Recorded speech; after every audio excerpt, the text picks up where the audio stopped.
Jika kita doakan yang baik, jangan kotori lidahmu dengan menyebut nama dan caci maki. Jangan kotori hatimu yang suci dengan selalu mengenang perbuatan jahatnya.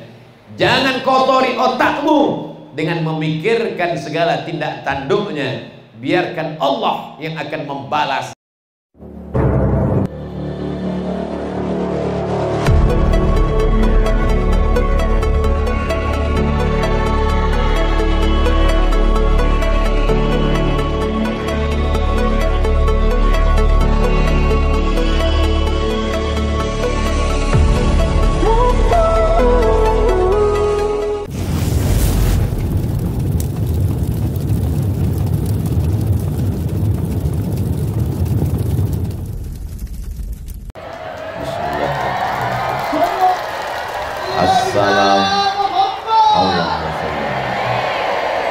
Assalamualaikum warahmatullahi wabarakatuh.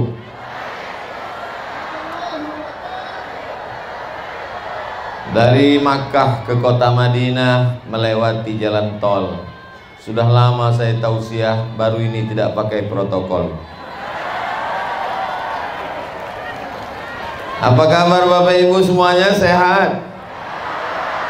Kita syukuri nikmat sehat ini. Alhamdulillahi Rabbil Alamin. Tidak ada gunanya harta yang banyak, anak cucu keturunan, jabatan tinggi, kalau tidak diberikan nikmat sehat. Nikmat sehat ini kita pakai untuk beramal soleh, bukan somat. Yang sama-sama kita hormati Bapak Bupati Kabupaten Tapin beserta Ibu, beserta Forum Komunikasi Pimpinan Daerah hadir bersama kita, Bapak Ketua DPRD, Bapak Ketua Pengadilan Negeri, Bapak Kajari, Bapak Kapolres, dan seterusnya. Bapak Dandim, Masya Allah, tabarakallah. Para guru, para habaib yang tak dapat saya sebutkan satu persatu. Pak Bupati didampingi oleh dua kelompok. Sebelah kanan para alim, para ulama, para habaib, para guru. Sebelah kiri orang-orang yang diberikan amanah kecerdasan akal, disiplin sesuai dengan bidangnya masing-masing. Insya Allah kalau seimbang antara kiri dan kanan, Tapin tetap baldatun thayyibatun wa rabbun ghafur. Tentu tak dapat saya sebutkan satu persatu karena saya akan berangkat ke Desa Mu'allab setelah ini mengejar khutbah Jumat dan seterusnya. Hadirin hadirat, muslimin muslimat, mukminin mukminat yang belum kawin dan belum sunat, semuanya dimuliakan Allah Subhanahu wa taala. Amin ya rabbal alamin. Ini kabupaten namanya Tapin. Saya ini orangnya suka penasaran. Tapin ini artinya apa Pak Bupati? Tapin ini adalah dari pantai, tepian yang indah. Maka orang menyebutnya tepian, lama-lama jadi Tapin. Alam yang indah, yang cantik, yang bagus. Dan kantor Bupati kompleks dengan pemandangan yang luar biasa. Luasnya 35 hektar. Dibangun dengan jerih payah, tetes peluh keringat dan air mata. Tapi membangun dengan kesulitan itu ada yang lebih sulit lagi dari membangun, yaitu menjaga pembangunan yang sudah ada. Jadi kalau anak-anak muda kita tidak dijaga akal pikirannya, dirusak oleh narkoba, dari mulai ganja, sabu-sabu dan seterusnya, maka bangunan yang cantik ini tidak ada gunanya. Karena tidak mungkin dijaga pagi, petang, siang dan malam. Bapak-bapak dari TNI, Polri, Satpol PP tidak cukup untuk menjaga. Alhamdulillah ada guru-guru kita yang selalu memberikan tausiah, kajian, sehingga sehat badannya, mental spiritualnya terjaga. Insya Allah kalau pengajian mengisi relung batin hati yang kosong ini terus, guru-guru kita sehat wal istiqamah, memberikan ilmunya kepada kita, maka apa yang sudah dibangun ini akan terjaga menjadi amal kebanggaan untuk generasi masa akan datang Tapin sampai hari kiamat insyaallah. Amin. Bapak Ibu yang dimuliakan Allah Subhanahu wa taala, hari ini pagi ini anak-anak hadir. Ustaz tahu dari mana ada anak-anak hadir? Itu kelihatan mereka. Banyak sekali anak-anak hadir. Mereka datang ini tentulah karena bapak ibunya membawa. Maka mereka ikut apa yang dilakukan oleh bapak ibunya. Bapaknya pengajian, dia ikut. Ibunya yasinan, dia ikut. Bapaknya maulidan, dia ikut. Bapaknya tabligh akbar, dia ikut. Bapaknya mabuk, dia ikut. Ibunya sakau, dia lebih dulu ikut. Karena anak-anak ini sifatnya mengikut saja. Jadi pada kesempatan yang baik dan mulia ini, dalam rangka watawasau bil haq watawasau bis sabr di tabligh akbar Kabupaten Tapin, yang persiapannya luar biasa. Khawatir panas, disiapkan tenda. Khawatir Ustadz nggak sanggup berdiri karena kurang tidur, kursi sudah siap. Khawatir jamaahnya kepanasan, pusing, sakit kepala, ambulan sudah siap, lengkap dengan para medisnya. Bapak Ibu yang dimuliakan Allah, yang di belakang mungkin khawatir tidak bisa melihat Ustadz Somad, TV-nya sudah ada. Mohon maaf Bapak Ibu, TV-nya menyala. Alhamdulillah. Tidak bisa lihat jauh, lihat sana. Apa beda Ustadz Somad di sini dengan yang di layar? Yang di layar tentu lebih putih. Saudara yang dimuliakan Allah Subhanahu wa taala, poin yang pertama yang ingin saya sampaikan adalah keseimbangan antara membangun fisik, bangunan, jalan, kolam, taman, dengan membangun spiritual, religius, agama, batin, roh. Karena jasad ini hanyalah cangkang. Jasad ini hanyalah seperti tempat saja. Kalau isinya mati, maka dia ikut mati. Dan kalau sudah rohnya mati, maka sesungguhnya kita berjalan dengan mayat-mayat. Innaka la tusmi'us summa. Kau tidak bisa membuat orang yang tuli peka itu bisa mendengar. Matsalul ladzi yadhkurullah wal ladzi la yadhkurullah kamatsalil hayy wal mayyit. Perumpamaan orang yang berzikir, orang yang mengingat Allah, hatinya hidup seperti orang yang hidup dan orang yang mati. Siapa itu orang hidup? Orang yang makan, orang yang menikah, orang yang bergerak, orang yang bekerja, orang yang bernapas menurut ilmu biologi. Tapi kalau menurut Islam, siapa itu orang hidup? Orang hidup adalah orang yang berzikir. Mudah-mudahan majelis kita ini adalah majelis zikir. Karena sebelum sampai kemari yang kita dengar dari jauh, lantunan-lantunan sholawat, lantunan-lantunan tahmid, tasbih, takbir, lantunan-lantunan yang mengingatkan kita kepada Allah. Maka sesungguhnya majelis ilmu, majelis takbir akbar adalah majelis zikir. Makanya kata Nabi SAW, idza marartum biriyadil jannah farta'u. Kalau kalian lewat di taman surga, maka mampirlah untuk makan dan minum. Kata Nabi, kalau kamu lewat di taman surga, jangan sekedar lewat saja, maka silakan makan dan minum, nikmati taman surga. Kata sahabat Nabi, taman surga yang mana ya Rasulullah? Surga kan adanya di akhirat. Kata Nabi, ada taman surga di dunia. Apa dia? Itulah majelis zikir. Bapaknya berzikir, ibunya berzikir, anaknya pun insya Allah akan berzikir. Ibu-ibu yang selama ini berzikir tapi suaminya belum berzikir, sesungguhnya dia sudah lama serumah dengan genderuwo. Bapak-bapak yang selama ini berzikir, istrinya belum berzikir, sesungguhnya dia sudah lama tidur dengan kuntilanak. Jadi kalau bapaknya tidak berzikir, ibunya tidak berzikir, anaknya tuyul. Tapi kalau sudah bapaknya berzikir, ibunya berzikir, pemimpinnya berzikir, kepala dinas, kepala badan, kepala kantor berzikir, inilah yang menyebabkan turunnya rahmat Allah Subhanahu wa ta'ala. Maka hatinya tetap berzikir, telinganya mendengarkan tausiah, matanya melihat ustaz, tapi hatinya tak putus mengingat Allah Subhanahu wa ta'ala. Ustaz Somad ini guru kita. Mereka adakan pengajian di Surau Langgar Musola, ada pengajian ibu-ibu, ada pengajian bapak-bapak, ada pengajian santri-santri. Ini yang hadir bukan cuma pegawai, masyarakat umum terbuka, santri-santri kita datangkan. Kalau semuanya berzikir saat bubar dari majelis ini, maka apa kata malaikat? Qumu, berdirilah kamu, maghfuran lakum, dalam keadaan dosa kamu diampunkan Allah Subhanahu wa taala. Jadi selesai kita dari majelis tabligh akbar, majelis ilmu, majelis zikir ini, saat kita berdiri tegak bubar, maka sesungguhnya semua dosa-dosa kita sudah diampunkan, sudah dihapuskan. Tapi tolong dicatat baik-baik, yang dihapuskan itu cuma dosa, hutang belum. Saudaraku yang dimuliakan Allah Subhanahu wa taala, maka mesti ada keseimbangan antara pembangunan jalan dengan pembangunan pikiran, antara pembangunan mental spiritual dengan pembangunan fasilitas. Karena kalau tidak, kalau tiang ini ada yang retak satu, kita tinggal panggil arsitek, panggil orang yang spesial bidang bangunan, tumbangkan ini tiang, ganti tiang yang baru. Tapi kalau ada manusia yang rusak akalnya, tidak akan mungkin kita panggil Pak Dokter dari rumah sakit umum, tolong suntik mati, kita ganti makhluk yang baru.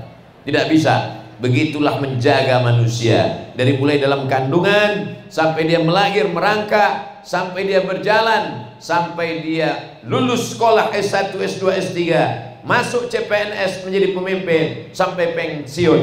Kalau dia bermanfaat untuk umat dan bangsa, maka dia menjadi kontribusi yang luar biasa. Tapi kalau dia hanya menjadi sampah masyarakat, maka sesungguhnya itulah yang disebut sebagai ulaika kal an'am, mereka seperti binatang, balhum adal, bahkan lebih hina, lebih jelek, lebih buruk. Karena sejahat-jahatnya kambing, 2 tahun kita kasih makan, insya Allah bisa akikah potong kambing, bisa walimah potong kambing, bisa acara halal bihalal potong kambing, semua orang senang. Tapi kalau manusia makan minum besar tapi kemudian tak bermanfaat, maka kata Allah ulaika kal an'am, mereka seperti binatang ternak, balhum adal, lebih hina, lebih jelek, lebih buruk, lebih rendah, tak ada harkat martabat di hadapan Allah, di hadapan manusia. Mudah-mudahan dengan banyaknya pengajian oleh para guru, para habaib, oleh para tuan-tuan yang mulia, dimuliakan Allah,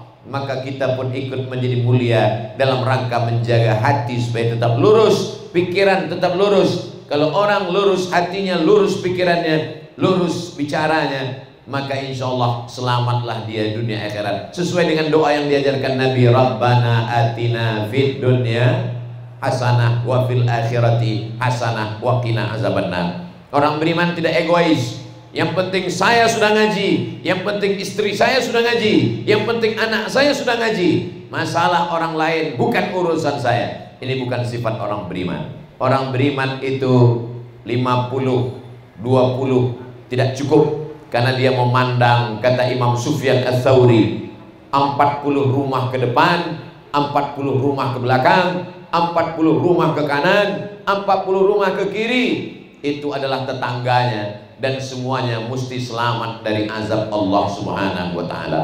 Pak Bupati tidak ingin beliau selamat sendiri, maka dia libatkan semua hadir jamaah tabligh akbar, dikerahkan, akhirnya datang. Tidak hanya sekedar 40 rumah ke belakang, ke kanan, ke kiri, semuanya selamat. Adapun jamaah yang jauh tidak dapat datang, mereka pun bisa mengikuti kajian kita ini, karena direkam kamera banyak sekali, sampai bingung mau menghadap kemana, kanan, kiri, depan, belakang ada kamera.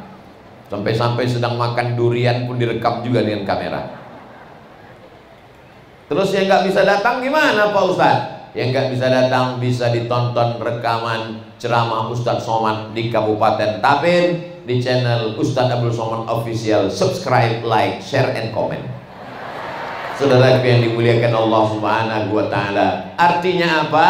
Setelah kita ngaji, ngerti perlu ada keseimbangan, karena sekarang banyak orang memperhatikan zohirnya saja, yang kelihatannya saja. Kalau bapak tidak percaya, tontonlah bapak, ibu, abang, kakak, adik. Selama ini saya kalau ceramah selalu nyebut gitu, bapak-bapak, ibu-ibu, abang-abang, kakak-kakak, adik-adik. Tapi setelah ke Tapin berubah, abang-abang ternyata merah-merah. Bapak ibu yang dimuliakan Allah Subhanahu wa taala, selama ini orang yang diperhatikan zohirnya saja. Cobalah bapak ibu tonton TV iklan hari Ahad libur nggak masuk kantor. Coba nonton TV dari jam 6 pagi sampai jam 6 sore, sampai jam 10 malam. semua iklan-iklan itu memperhatikan zahir. Dari mulai rambut, iklan ketombe, sampai telapak kaki, kaki retak-retak, pecah-pecah karena kurang cairan, oleskan pelembab. Sampai wajah, Anda ingin putih glowing, minumlah jus bengkoang. Semuanya yang diperhatikan adalah zahir. Sedikit sekali yang memperhatikan bagaimana hati kita bersih. Alhamdulillah Tuan Guru masih banyak hadir. Mereka ingin menunjukkan kepada jamaah, kepada umat, Tuan Guru yang jauh lebih tua. Mereka datang bukan mendengar ceramah Abdul Somad. Abdul Somad baru belajar berjalan, mereka sudah jadi Tuan Guru. Hari ini mereka dengan kerendahan hati, tawaduknya datang. Untuk apa? Untuk mengajarkan kepada jamaahnya. Sedangkan Tuan Guru saja yang ilmunya Masya Allah tabarakallah mau datang pengajian. Begitu cara mereka mengajarkan jamaah. Mereka tidak mengatakan nanti Ustaz Somad datang ke Tapin, silakan datang pengajian ya. Tapi mereka sendiri tidak datang. Tidak demikian tuan-tuan guru para habaib di Tapin. Mereka datang di tengah kesibukannya. Mereka hadir di tengah tempatnya yang tinggi dengan penuh kerendahan hati. Mudah-mudahan Allah panjangkan usia guru-guru kita. Selama masih ada guru, selama masih ada habaib di Tapin, insya Allah keseimbangan zahir dan batin ini terpelihara. Ala fil jasadi mudghah, ketahuilah di dalam jasad, di dalam badan ini ada segumpal, ada sekepal. Idza salahat salahal jasadu kullu. Kalau yang sekepal ini sehat, yang dimaksud dengan segumpal sekepal adalah jantung di sebelah kiri tubuh. Itulah yang dikatakan ala fil jasadi mudghah. Ketahuilah di dalam jasad ada segumpal. Idza salahat salahal jasadu kullu. Kenapa dia disebut sekepal? Karena memang besarnya sekepal jari tangan. Kebetulan Abdul Somad jarinya sebesar ini, maka sebesar ini jugalah jantungnya di dalam. Kalau kecil orangnya, kecil jantungnya. Besar tubuhnya, besar jantungnya. Idza salahat, kalau jantung itu baik, maka anggota tubuh ikut menjadi baik. Matanya baik, telinganya baik, tangannya baik, kakinya baik, melangkah ke tempat yang baik, berpikir baik, melihat yang baik, mendengar yang baik, berkata yang baik. Tapi kalau sudah jantungnya rusak, mohon maaf Pak Ustadz, ya jantung atau hati Pak Ustadz? Karena ada juga yang mengatakan hati, ada yang mengatakan jantung, ada yang mengatakan hati. Biar supaya nggak kelahi kita pakai dua-duanya, jantung hati. Bukankah itu yang dikatakan Bapak ketika memuja-muji ibu? Kau adalah jantung hatiku, belayan jiwa, siang dan malam terbayang-bayang, tidur tak tenang, makan tak kenyang. Apa maknanya? Kenapa dia katakan jantung hati? Karena kalau sudah jantung kena, kenalah semuanya. Makanya kadang kita pengajian kita tanya, dulu perasaan waktu saya datang ada bapak fulan, ada ibu fulan, di mana dia sekarang? Dia sudah tidak ada lagi Pak Ustadz. Kenapa? Kena serangan jantung, bukan serangan Putin. Saudara yang dimuliakan Allah Subhanahu wa taala, begitu pentingnya jantung dalam tubuh manusia. Sampai-sampai dikatakan Nabi, idza salahat salahal jasadu kullu. Kalau hatinya, jantungnya bersih, maka yang lain ikut menjadi bersih. Wa idza fasadat fasadal jasadu kullu. Kalau sudah rusak, kotor, maka yang lain ikut menjadi kotor. Bagaimana membersihkannya? Pertama kali bangun malam dibersihkan wajah. Idza qumtum ila shalah, kalau kamu mau salat faghsilu wujuhakum, basuh wajah. Wa aydiyakum ilal marafiq, tangan sampai siku. Wamsahu bi ru'usikum, kepala sampai ke telinga. Wa arjulakum ilal ka'bain, kaki sampai mata kaki. Zahirnya sudah bersih, wajahnya sudah bersih, kepalanya sudah bersih, telinganya sudah bersih, kakinya sudah bersih. Tapi tidak cukup hanya itu, dia angkatkan kedua tangannya, lalu dia pun mengulang syahadatnya. Asyhadu an la ilaha illallah wahdahu la syarikalah wa asyhadu anna sayyidana Muhammadan abduhu wa rasuluh. Setelah dia perbaharui Islamnya menjadi fresh, menjadi segar, setelah itu dia katakan, Allahumma ja'alni minat tawwabin. Aku silap, aku salah, aku banyak dosa, aku kembali ke jalan Allah. Waj'alni minal mutatahhirin. Jadikan aku orang yang mensucikan zahir dan batin. Waj'alni min ibadikas salihin. Jadikanlah aku hambamu yang saleh. Dan ketika dia sudah menjadi saleh, maka dalam sholat saudaranya semuanya mendoakan dia. Dalam tasyahud, assalamu alayka ayuhan nabiyyu wa rahmatullahi wa barakatuh, wassalamu alayna wa ala ibadillahis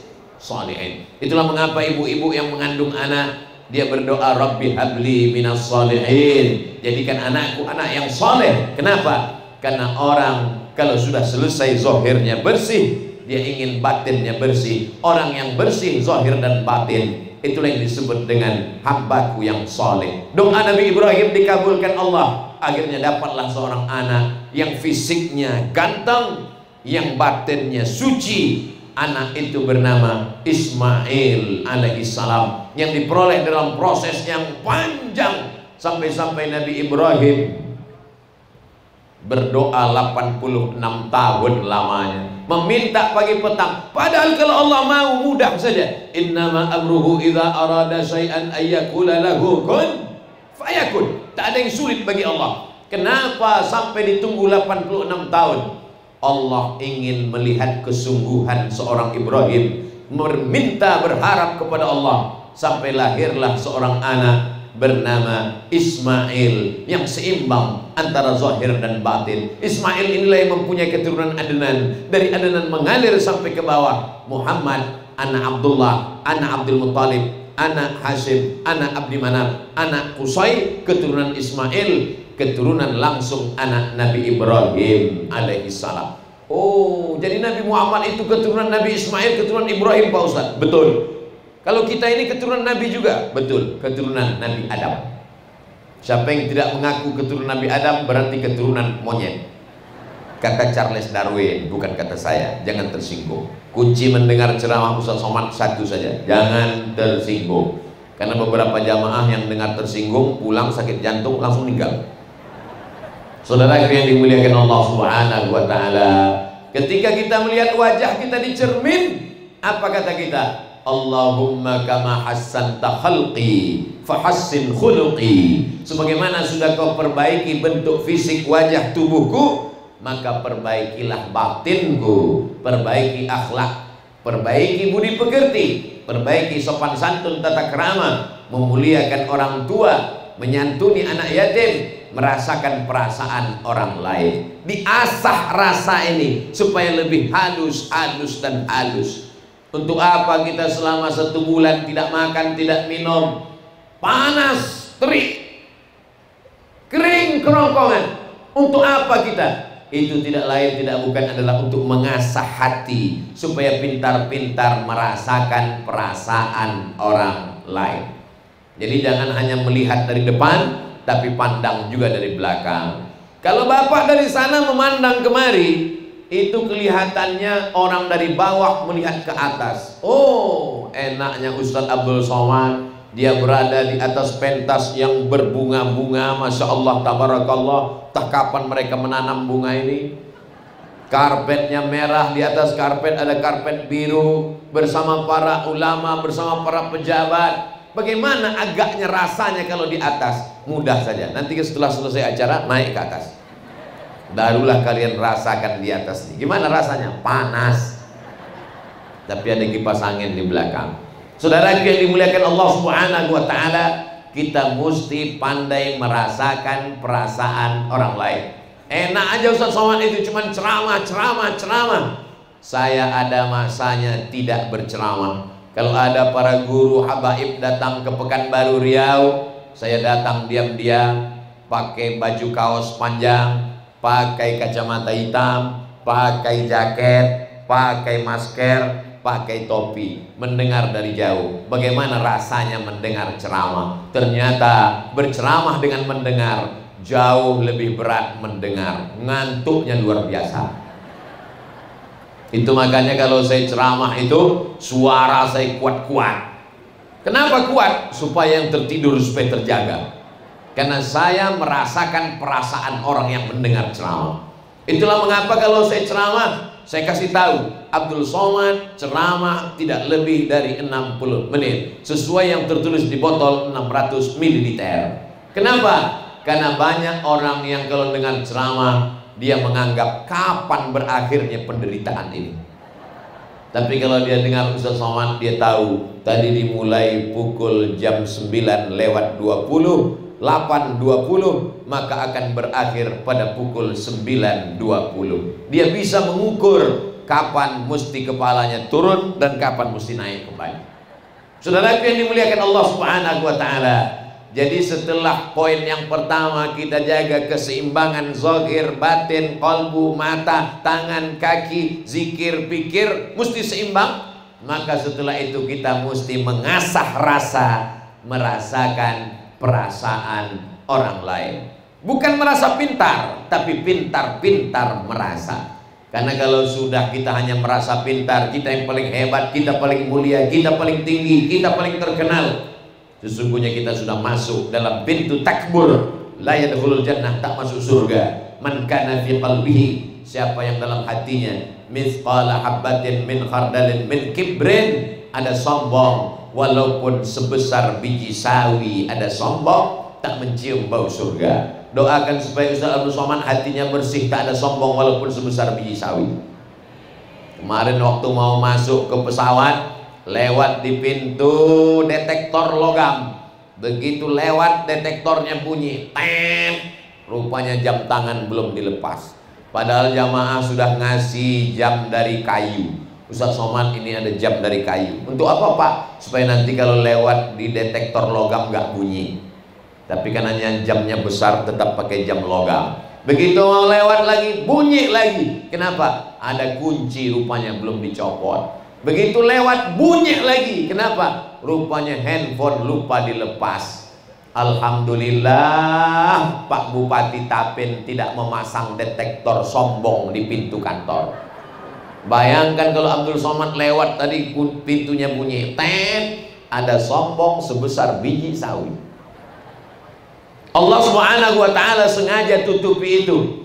Biarlah yang tahu itu antara Allah dan Abdul Somad. Hilangkan keangkuhanmu, hilangkan kesombonganmu. Walaupun yang diundang adalah kamu, walaupun yang ceramah adalah kamu, tapi yang mulia belum tentu kamu. Lihatlah gambar Pak Bupati, Wakil Bupati, kecil-kecil saja gambarnya, yang paling besar. Saudara yang dimuliakan Allah Subhanahu wa ta'ala, sampai di rumah kediaman Pak Bupati tadi pagi sarapan, saya pandang ke belakang, gambar saya besar sekali. Ini pakai baju sasirangan, nanti diganti lagi dengan gambar yang baru lagi. Masya Allah, tabarakallah. Begitulah saya dimuliakan, dihormati. Di tempat lain saya disambut dengan baleho, Abdul Somad jangan datang, Ustadz radikal. Tapi di Tapin dimuliakan. Di saat engkau dihina, dijatuhkan, menetes air matamu, hilang sombongmu. Tapi saat kau dimuliakan, disanjung, kau merasa tinggi, datang sombongmu. Jadi sebenarnya dibuat Allah Abdul Somad sedemikian rupa. Allah mau mempermainkan perasaannya. Ada rasa senang, ada rasa bahagia, ada rasa jatuh, terusir, terhina, supaya lebih dekat kepada Allah Subhanahu wa ta'ala. Begitu juga hidup ini. Jadi kalau ada masanya kita sakit, ada masanya kita susah, ada masanya kita jatuh, bukan Allah tidak sayang padamu, tapi hanya supaya sujudmu lebih lama. Yang selama ini kalau gajinya lancar, bisnisnya lancar, sujudnya seperti stempel kantor pos. Bagaimana cepatnya stempel kantor pos, begitulah. Tapi begitu ada masanya dalam hidup ini kita jatuh, bisnis gagal, pernikahan gagal, anak sakit, hancur berkeping, jabatan yang diinginkan tidak dapat. Saat itu Allah ingin supaya air mata kita menetes ke tanah. Teteskan air matamu ke tanah. Malaikat-malaikat di langit membukakan pintu, mengabulkan segala doa-doa. Boleh untuk update status yang ini. Saudara yang dimuliakan Allah Subhanahu wa ta'ala, banyak orang menyangka kalau dia sudah taubat, dia sudah hijrah, dia sudah ngaji dengan para habaib dan guru-guru, lalu hidupnya tenang, senang, kenyang, lenang, tidak ada susah. Ini bukan surga. Kita masih di dunia. Nanti kalau sudah surga, barulah tidak ada kesulitan dan kesusahan. Selama kita masih ada di dunia, dunia tempat ujian, maka pasti akan banyak soal-soal pertanyaan. Jadi kalau ada anak-anak ikut SNMPTN, seleksi nasional masuk perguruan tinggi negeri, Begitu sampai di ruang ujian, dia lihat banyak sekali soal ujian. Dan setelah itu dia berbisik ke temannya, soalnya banyak sekali. Temannya akan menjawab, kamu salah masuk kelas. Ini memang tempat ujian. Dunia ini tempatnya ujian. Maka kita pun pintar merasakan perasaan teman yang sedang kena ujian. Orang biasanya kalau ujiannya banyak, ujiannya berat, maka dia akan bercerita, dia akan curhat. Dia tidak minta solusi. Kalau ada tetangga, teman, sahabat, kawan sekantor kita cerita tentang kesusahannya, dia sebenarnya tidak minta solusi. Dia hanya ingin mencari pendengar yang baik. Maka kalau ada orang cerita ke kita, dengarkan saja. Anggap aja kita sedang mendengar sinetron atau zaman dulu kan ada namanya cerita sandiwara radio yang nggak pernah selesai, Mak Lampir. Bagi yang tersenyum udah tua. Anak milenial nggak kenal dengan itu, karena mereka lebih sibuk dengan drama Korea. Saudara yang dimuliakan Allah Subhanahu wa Ta'ala. Jadi kalau ada orang cerita tentang kesulitan hidupnya, tentang penderitaannya, dia sebenarnya tidak ingin solusi dari kita. Dia hanya ingin menumpahkan segala apa yang ada dalam pikiran dan hatinya. Dia ingin kita menjadi pendengar yang baik. Maka kita cukup komen 2, iya, betul, iya. Sampai akhirnya dia ulang lagi, kita ingatkan, itu tadi sudah, jangan diulang lagi. Saudara yang dimuliakan Allah Subhanahu wa Ta'ala, intinya apa? Setelah kita seimbangkan antara zahir dan batin, selesai sholat subuh, banyak sekali kita lihat orang lari-lari di stadion, lari keliling pakai baju kresek sampah. Pas ditanya, kenapa pakai baju kresek? Biar supaya cepat berkeringat. Supaya apa? Supaya kurus. Suatu hari saya didatangi oleh ibu-ibu. Ustadz Somad, saya prihatin ngelihat Ustadz. Apanya Bu? Badannya. Jadi saya mau belikan Ustadz ini. Apa ini? Ini adalah susu kedelai penambah berat badan. Saya bilang, niat ibu bagus. Ibu lihat di samping masjid orang lari-lari di tanah lapang. Iya. Apa yang mereka cari? Mereka mau kurus. Saya belum lari, sudah kurus. Mau kurus nggak apa-apa, mau gemuk tidak apa-apa. Yang penting sehat. Hidup ini sebetulnya simpel dan sederhana. Yang susah itu adalah memikirkan omongan orang. Kita kurus, dia bilang kurang gizi. Kita gemuk, dia bilang pertumbuhan itu ke atas, bukan ke samping. Bagi saya, jamaah mau gemuk, mau kurus, yang penting istiqomah, yang penting sehat. Wa in tuti aksara man fil ardi, karena kalau kau ikut omongan orang banyak di dunia ini, yudilluka an sabilillah, mereka akan menyesatkanmu dari jalan Allah. Apalagi saya, kalau saya pikirkanlah semua komen yang ada di YouTube, Instagram itu, sudah lama saya mati berdiri. Saudara yang dimuliakan Allah Subhanahu wa Ta'ala, pintar-pintar merasakan perasaan orang lain. Mengapa kita tidak makan dari pagi, siang, dan malam? Padahal makanan itu halal. Supaya kita merasakan rasa laparnya fakir miskin. Lapar kita masih ada batasnya. Begitu azan maghrib berkumandang, Allahu Akbar, Allahu Akbar, berakhir lapar kita. Tapi lapar mereka, kemarin lapar, hari ini lapar, nanti malam lapar, besok lapar, tak tahu laparnya akan berakhir kapan. Kalau sudah kita rasakan perasaan orang lain, maka ringan kita berbagi kepada orang lain. Ara'aital ladzi yukadzibu biddin, tahukah kamu siapa itu pendusta agama? Pendusta agama bukan orang yang tidak sholat. Pendusta agama bukan orang yang ngejek ustaz. Pendusta agama adalah fadzalikal ladzi yad'ul yatim, membiarkan anak yatim, wala yahuddu ala ta'amil miskin, tak peduli kepada orang miskin. Maka guru pun datang menyampaikan tausiah, sisakan uang belanja. Kalau selama ini beras yang kita masak, ambil segenggam, masukkan ke resek, segenggam pagi, segenggam siang, segenggam malam. Satu hari 3 genggam, 1 bulan 90 genggam. Maka kita sudah berbagi kepada fakir miskin. Serahkan ke anak yatim, usap kepalanya. Sebanyak rambut anak yatim, sebanyak itu pula lah pahala yang kita peroleh. Akhirnya ibu-ibu pun mengusap kepala anak yatim, yang gondrong saja, yang gundul tidak.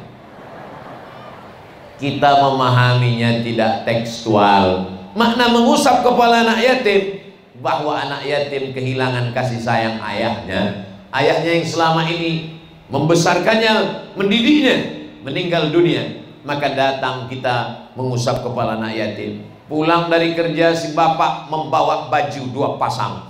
Istrinya heran, anak kita kan satu semata wayang, buah hati belayan jiwa. Kenapa dibelikan baju 2? Kan cukup 1 saja. Di belakang rumah ada anak yatim, sebaya dengan anak kita. Jadi tolong antarkan ke belakang. Yang beli bapak, yang antar ibu. Jangan bapak yang antar. Nanti kalau ngantar kebetulan sama anak yatim cantik, pecah perang dunia keempat. Saudaraku yang dimuliakan Allah Subhanahu wa ta'ala, pintar-pintar merasakan perasaan orang lain. Kalau ada orang tidak punya anak, jangan cerita anak. Kalau ada orang belum punya istri, jangan cerita istri. Kalau ada orang yang susah, jangan cerita kesenangan, kebahagiaan. Tidak semua postingmu tentang kebahagiaan orang ikut bahagia bersama. Pandai-pandai merasakan. Oh, jadi kalau gitu untuk apa Instagram itu? Untuk apa itu Pak Ustadz FB kita? Kalau mau lihat Instagram, lihatlah Instagram Ustadz Abdul Somad Official yang followernya hampir 7 juta itu. Maksudnya yang belum follow lah. Ngapa itu Ustadz Somad? Ceramah, katanya Ustadz, kok main Instagram? Kok sampai followernya 7? Coba lihat dulu postingnya apa. Postingnya apa aja? Postingnya jadwal tabligh akbar, iklan gula merah, dodol, keripik, kerupuk. Apa maksudnya nih Pak Ustadz? Membangkitkan ekonomi umat, supaya umat ini mapan secara ekonomi. Maka dia tidak perlu lagi meminta-minta. Anta da'awarasataka aghnia, kau tinggalkan anakmu, keluargamu, ahli warismu dalam keadaan kaya, mampu secara ekonomi. Khairun, lebih baik, min anta da'ahum 'alatan, daripada kau tinggalkan mereka miskin, susah melarat. Yatakaffafuna 'alan nas, meminta-minta. Al-mu'minul qawi, seorang mukmin yang kuat, kuat badannya, kuat otaknya, kuat ilmunya, kuat hartanya, kuat finansialnya, kuat ekonominya. Khairun, lebih baik, min antada'ahum, daripada minal mu'minid dhaif, daripada mukmin yang lemah, lemah badan, lemah mental, lemah ilmu, lemah fisik, lemah otak, lemah jantung, lemah harta, lemah iman. Mati aja. Gimana mau mati Pak Ustadz? Belum sampai ajalnya. Kalau melihat ada keranda jenazah lewat, ikut. Saudara yang dimuliakan Allah Subhanahu wa ta'ala, kita tidak mungkin mati sebelum kematian itu datang. Tapi jangan sampai kita mati duluan sebelum malaikat maut tiba. Apa maknanya? Jasadnya hidup tapi hatinya mati karena tidak disirami oleh kajian-kajian. Setiap anak yang lahir ini sudah muslim, walaupun bapaknya tidak Islam, ibunya tidak muslimah, anak yang lahir itu muslim. Siapa yang ngomong begitu? Nabi. Ma min mauludin illa yuladu alal fitrah. Setiap anak yang lahir dalam keadaan fitrah. Apa kata Abu Hurairah makna fitrah? Fitratul Islam. Anak itu sudah Islam. Jadi anak yang ibu kandung selama 9 bulan 10 hari, ditapin, alhamdulillah ngandung masih 9 bulan 10 hari kan? Alhamdulillah. Di tempat lain kabarnya udah 5 bulan aja. 9 bulan 10 hari dikandungkan, 2 tahun disusukan, dilahirkan meregang nyawa, teriakan. Lalu kemudian anak itu lahir dalam keadaan beriman. Bapaknya kembali mengingatkan ke telinga anaknya, asyhadu an la ilaha illallah. Dia tidak sedang menanamkan iman, dia sedang mengingatkan, hai anakku, kau dulu sudah bersyahadat di alam ruh, sebelum ada darah, sebelum ada daging, sebelum ada kuku, sebelum ada bulu. Jangan sampai anak itu murtad, kafir, fasik, musyrik ketika berada di tangan kita. Dia bersih di alam ruh, dia bersih di alam rahim. Ketika di tangan kita lah dia menjadi berubah. Makanya kata Nabi SAW, ma min mauludin illa yuladu alal fitrah. Setiap anak yang lahir dalam keadaan fitrah. Fa'abawahu, kedua orang tuanya, yuhawwidanihi, merubahnya jadi Yahudi, au yunassiranihi, merubahnya menjadi Nasrani, au yumajjisanihi, merubahnya menjadi Majusi. Coba perhatikan hadisnya. Kedua orang tuanya merubah anak jadi tiga, Yahudi, Nasrani, Majusi. Mengapa tidak ada dikatakan kedua orang tuanya merubah anaknya jadi Muslim? Karena memang anak itu lahir sudah dalam keadaan Muslim. Jadi kalau ada orang mengatakan mari kita tanamkan iman ke dalam hati anak-anak kita, kita tidak suruh menanamkan iman karena anak sudah beriman. Kita hanya disuruh menjaga imannya supaya jangan sampai mati. Bagaimana cara menanamkan iman? Bagaimana cara menjaga iman yang sudah tertanam? Disiram supaya tidak mati, disiram dengan ilmu, dibawa pengajian. Saya dibawa pengajian dari sejak kecil, belum masuk TK, belum SD, sudah ikut pengajian. Ada acara ngaji akikah, ikut. Ada acara marhaban, ikut. Ada acara walimah, ikut. Kebetulan saya anak pertama, sangat sering ikut dengan ibu. Kemana ibu pergi, ikut. Nggak diajak, ditinggal, lari, ikut. Kenapa begitu? Karena nanti sampai di tempat kondangan ada pulut kuning dan telur ayam. Tapi ternyata di balik kajian-kajian itu menanamkan cinta kepada para ulama, dikenalkan dengan para guru, diusapkan kepala. Saya masih ingat ibu saya kalau ketemu, ini doakan anak saya, doakan anak saya. Makanya hari ini kalau saya ketemu dengan ibu-ibu datang bawa anak kecil, begitu mendekat pas saya mau doakan, rupanya dia nggak minta doa, cuman minta foto aja. Saudaraku yang dimuliakan Allah Subhanahu wa taala, hari berganti, musim berubah, tapi ibu tetaplah menjadi al-madrasatul ula. Ibu adalah sekolah yang pertama. Sebelum TK, sebelum SD, sebelum SMP, ibu duluan. Bawa anakmu pengajian. Walaupun sampai di tempat ngaji itu dia tidak mendengar, karena dia tidak bisa membedakan mana Ustadz Abdul Somad, mana siapa, dia tidak kenal. Walaupun dia lari-lari, dia main-main, dia lompat-lompat, tapi dia dapat barokah doa dari orang-orang soleh. Karena puncak dari pengajian bukan pada tablik akbarnya, puncak pengajian adalah doa yang nanti akan kita aminkan dari guru-guru kita. Saudaraku yang dimuliakan Allah Subhanahu wa taala, pintar-pintar merasakan perasaan orang lain. Rasa ini halus, rasa tak bisa diungkapkan dengan kata-kata. Bagaimana Ustadz Abdul Somad tadi pagi makan nasi yang dimasak pakai santan di dalam, tak usahlah ceritakan, nanti menetes air liur. Begitu dibelah ada telur ayamnya di dalam. Gimana rasanya Pak Ustadz? Rasa itu tidak bisa diungkapkan dengan kata-kata, karena kata terlalu miskin untuk mewakili rasa. Andai ku ceritakan rasanya, rasaku belum tentu rasamu. Saudara yang dimuliakan Allah Subhanahu wa taala, rasa itu hanya bisa dirasakan dalam lubuk hati yang paling dalam. Itulah mengapa kita mesti ke rumah sakit, melihat orang sakit. Supaya apa? Merasakan bagaimana rasanya sakit. Tidak hanya sekedar melihat orang sakit, tapi kita dibuat Allah sakit. Allah membuat kita sakit. Dan kalau kita sudah terbaring, oh begini rasanya. Ustadz pernah sakit? Pernah. Perasaan Ustadz nggak pernah sakit. Kami lihat tablik akbar terus, karena yang diupload yang sehat aja. Pas sakit nggak diupload. Kenapa waktu Ustadz sakit nggak diupload? Takut diejek. Mati kau Somad, sakit kau kan? Saudara yang dimuliakan Allah Subhanahu wa taala, ada tokoh masyarakat kita, Bapak Sekda kita, sedang dalam uji Allah dalam keadaan sakit. Kita doakan mudah-mudahan Allah memberikan beliau kesembuhan. Al-Fatihah. A'udzubillahi minasyaitonirrajim. Bismillahirrahmanirrahim. Alhamdulillahirabbil alamin arrahmanir rahim maliki yaumiddin. Iyyaka na'budu wa iyyaka nasta'in. Ihdinas siratal mustaqim. Shiratal ladzina an'amta 'alaihim ghairil maghdubi 'alaihim waladdallin. Amin.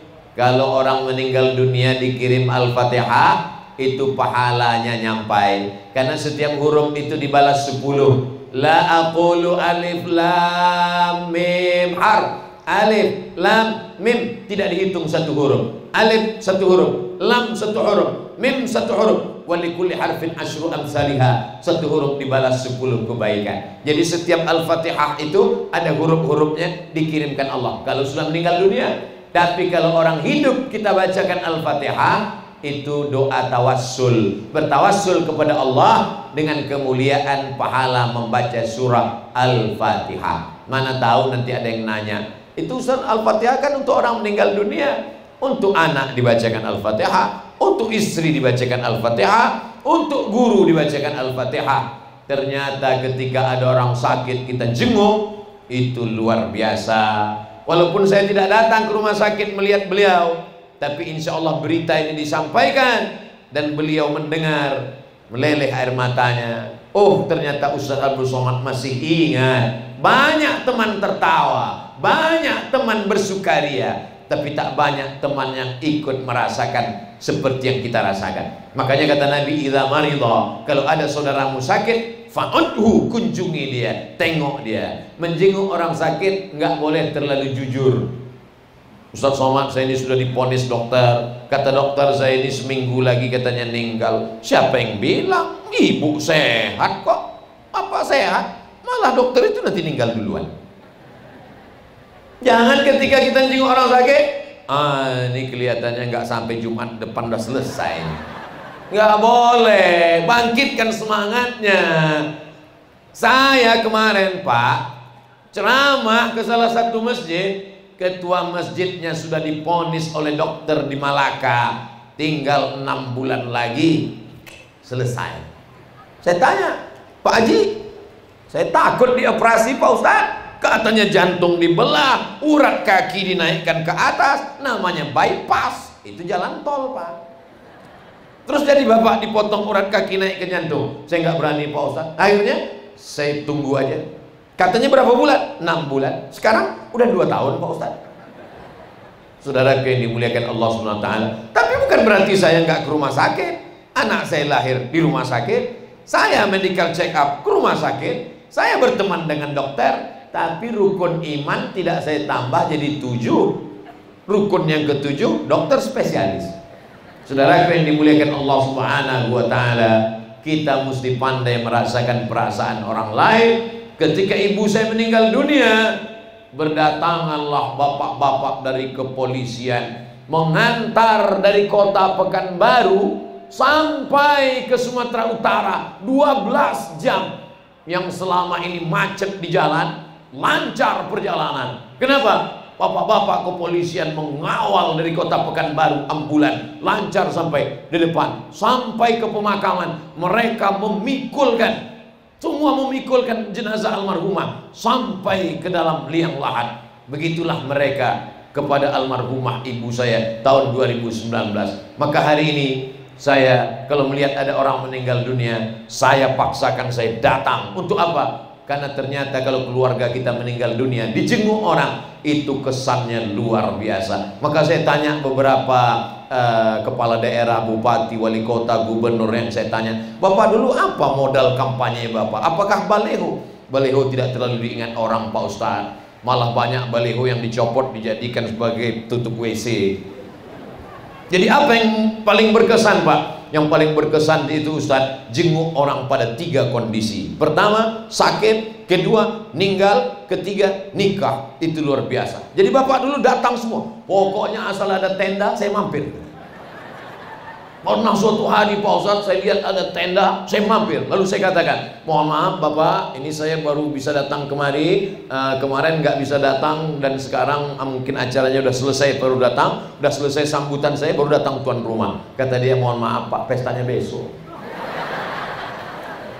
Ternyata ada momen-momen dalam hidup, kalau kita datang, itu amat sangat berkesan dalam hati orang. Makanya saya sarankan ke Bapak Ibu, kalau ada orang meninggal, datang walaupun nggak kenal. Kalau datang orang sakit, jenguk. Bukan hanya sekedar bagi dia, tapi juga bagi kita. Kalau hari ini kau mengiringi jenazah, sampai masamu jenazahmu akan diiringi orang. Makanya masuk ke dalam, berdiri. Kalau ada teman kita yang nggak sholat, nakal pakai narkoba, nggak pernah ingat pada Allah, kebetulan kita ajak, ayo kita ajak, dekatkan dia ke liang lahat, dia dekatkan. Nah, kalau bisa dorong dikit, biar masuk dia ke dalam. Saya ketemu dengan orang bertato, nggak sholat, Lalu kemudian dia datang ke pengajian, saya tanya, gimana ceritanya titik balik Bapak mulai tobat? Saya ini orangnya Pak Ustadz minum khamar, mabuk, pakai sabu-sabu, berzina, selingkuh. Gimana ceritanya Bapak bertobat?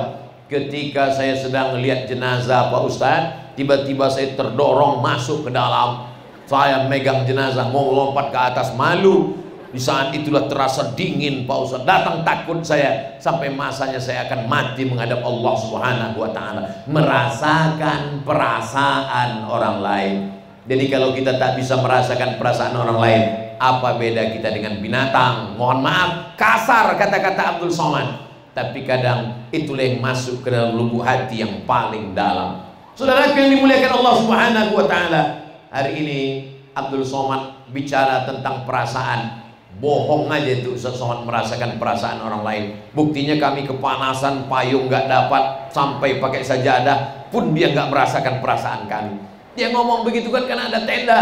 Dia ngomong begitu kan karena di bawahnya ada karpet nggak panas. Dia ngomong begitu kan karena dia adem ayam ada kipas angin. Kata orang, tapi sesungguhnya aku merasakan perasaan kau yang ada di sana, guys. Saudara yang dimuliakan Allah Subhanahu wa Ta'ala, dimulai tadi jam 8.15, sekarang sudah jam 9:10. Saya andai tidak pakai jam pun saya sudah selalu saya coba, saya rasakan. Kalau sudah rasa kesemutannya begini, itu pasti udah hampir 60 menit. Ustadz salah sendiri. Kenapa nggak duduk di atas kursi?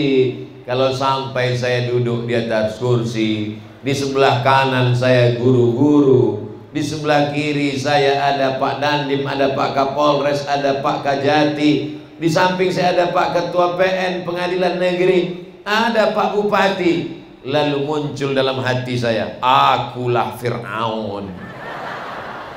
Tapi bukan berarti saya menyalahkan guru-guru yang ngaji di atas kursi. Panitia menghormati guru, saya mencium tangan guru, saya menghormati. Tapi saya merasa lebih nyaman kalau saya berdiri. Beda, kalau saya duduk, saya merasa saya mulia. Ini perasaan saya, bukan berarti perasaan saya itu saya ukurkan ke orang lain. Saya tidak mengajak jamaah untuk nanti kalau ada kiai duduk di kursi itu sombong. Saya cerita tentang saya. Jadi kalau saya ceramah berdiri, itu merasa saya adalah peserta dai cilik yang sedang dinilai peserta dan panitia beserta seluruh dewan juri. Dewan jurinya adalah para guru dan habaib. Hari ini sedang menilai Abdul Somad. Kira-kira ada yang menilai pakaiannya, oh sasirangannya mantap. Ada yang menilai pecinya, Masya Allah warnanya merah. Ada yang menilai cara megang mikrofonnya salah. Megang itu jangan sebelah kanan, nanti tangan kiri, masa tangan cebok nunjuk. Oke, kalau gitu tangan kanan megang. Masa dia megang tangan kanan, mungkin dia hanya nunjukkan cincinnya. Akhirnya kita bingung sendiri, paksa dua tangan pegang. Saudara yang dimuliakan Allah Subhanahu wa Ta'ala, seimbangkan antara zahir dan batin, pandai-pandai merasakan perasaan orang lain. Yang terakhir, yang ketiga, doakan orang lain di tengah malam yang sunyi saat orang itu tidak mendengarkan ucapan.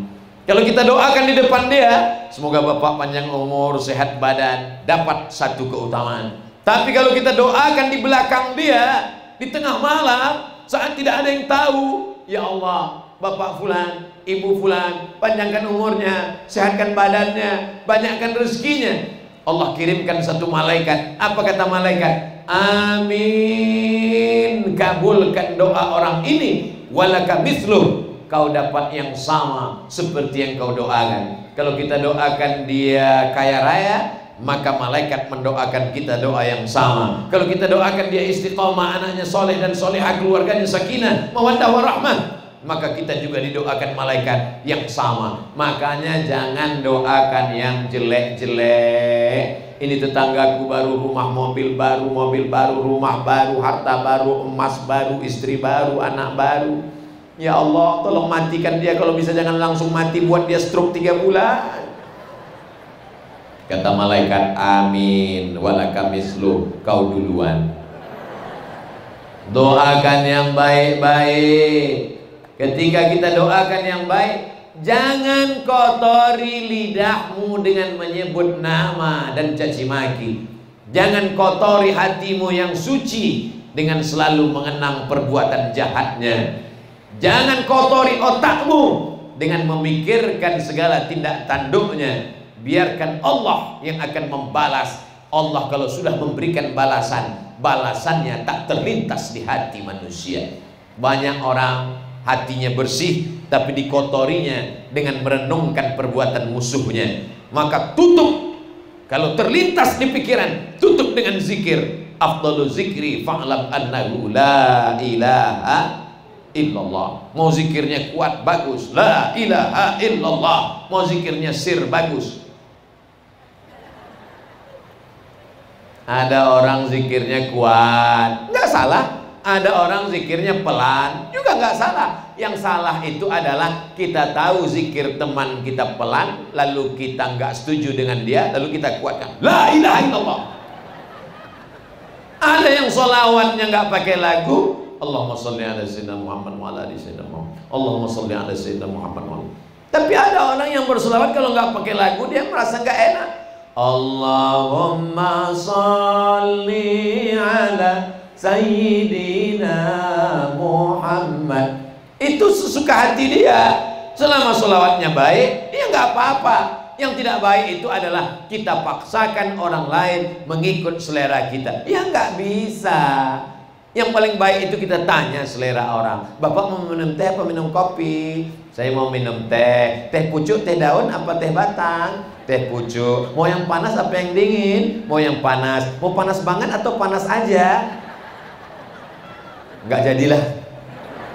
Saudara yang dimuliakan Allah Subhanahu wa Ta'ala, menghormati perbedaan, doakan orang. Ustadz Abdul Somad berpisah setelah ini akan pergi, dan jatah Kalimantan Selatan hanya setahun sekali. Di antara kabupaten kota yang begitu banyak, mungkin 2 tahun lagi, mungkin 3 tahun lagi kita ketemu. Tapi sesungguhnya kita tidak pernah berpisah, karena kita selalu bersama dalam doa. Doa untuk Ustadz Abdul Somad tidak banyak, satu saja. Doakan Ustadz Somad mati husnul khatimah. Masya Allah, setuju semua. Tidak ada doa yang paling indah selain daripada husnul khatimah. Doa kaya, kalau matinya su'ul khatimah masuk neraka. Doa punya jabatan, kalau matinya su'ul khatimah masuk neraka. Doa ganteng, kalau matinya su'ul khatimah hanya sebagai santapan cacing tanah. Tapi kalau doa husnul khatimah, mati dalam keadaan ucapan la ilaha illallah Muhammadur Rasulullah sallallahu alaihi wasallam. Dari mana Pak? Dari tabligh akbar. Di mana? Di depan kantor Bupati Kabupaten Tapin yang luar biasa. Tendanya berapa? Lupa ngitung.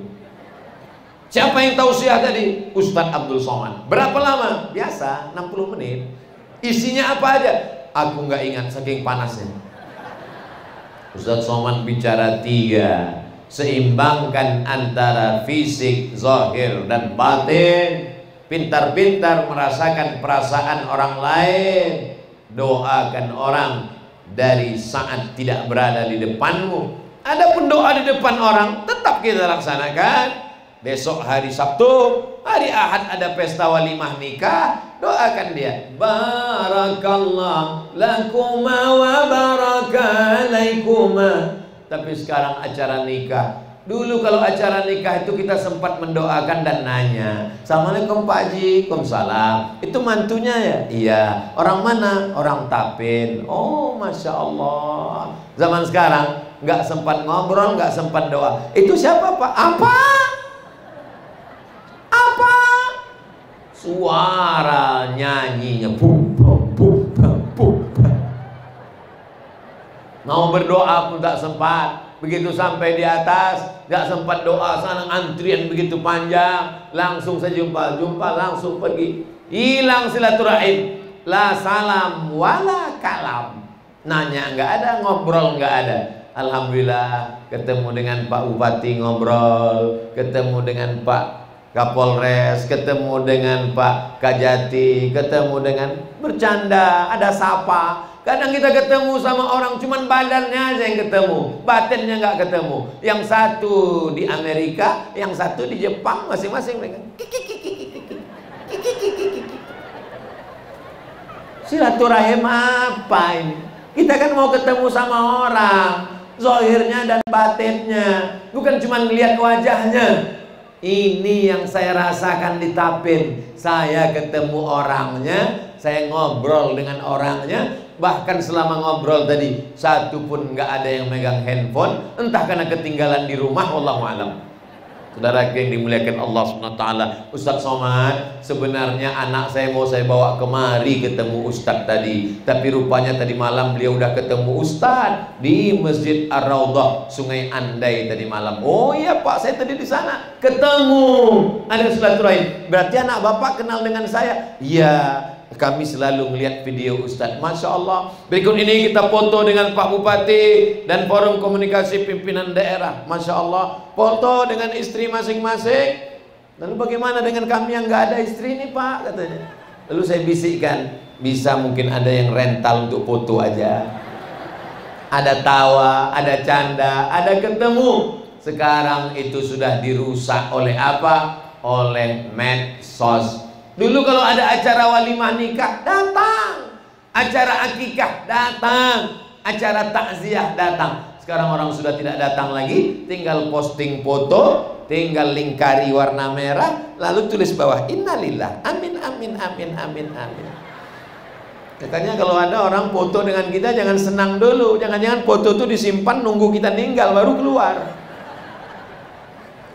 Ustaz Somad foto ya, iya disimpan, nggak pernah diposting. Nanti gitu dengar kabar Ustaz Somad meninggal baru masuk, lingkari wajahnya bulan, innalillah, amin, amin, amin, amin, amin. Saudara yang dimuliakan Allah Subhanahu wa taala, di Tapin, masya Allah, tabarakallah, saya ketemu, bertatap muka, bermusafahah, berjabat tangan. Cuman saya segatnya di Tapin ini, guru-guru yang lebih tua, lebih mulia mencium tangan kita yang bukan apa-apa dan bukan siapa-siapa. Saya ulurkan tangan, mereka mau cium tangan saya cium tangan mereka, akhirnya hampir belaga kepala kami lagi. Mau kita tarik, kita nggak sopan, akhirnya kita cium juga tangan beliau. Kenapa Ustaz Somad kalau habis nyium, megang tangan mereka, Ustaz cium tangan?